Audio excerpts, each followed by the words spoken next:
Depuis décembre 2025, le poste de sélectionneur du Togo est resté vacant. Plusieurs profils de coach circulent. Mais la question qu'il faut se poser, quel type d'entraîneur pour le Togo? Il faut rappeler que Nibombe Daré a été démis de ses fonctions parce qu'il n'a pas pu atteindre l'objectif de faire qualifier le Togo pour la CAN 2025 et de faire une très bonne impression dans le groupe B pour la qualification au Mondial 2026. Plusieurs rumeurs sont en train de circuler sur les entraîneurs qui peuvent remplacer Nibombe Daré. Le premier, c'est Florent Ibenge, un ancien international congolais, un entraîneur qui connaît très bien le continent africain et qui connaît la réalité africaine.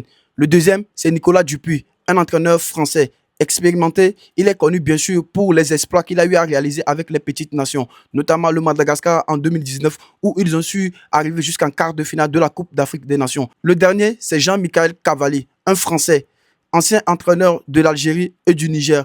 Il a une très bonne expérience sur la scène continentale.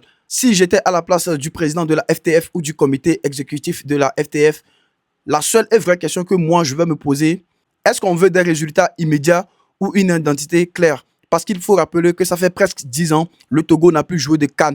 Que ce soit du côté des U17, que ce soit du côté des U20, que ce soit du côté des A ou du côté des femmes. Ce qui est une éternité pour les supporters togolais. Vous qui me regardez, si vous étiez à la place de la FTF, quel choix vous auriez fait? Un entraîneur expérimenté, un bâtisseur ou le pari d'un jeune? Dites-moi en commentaire, on fait le débat sur Tactique 3. Merci et ciao.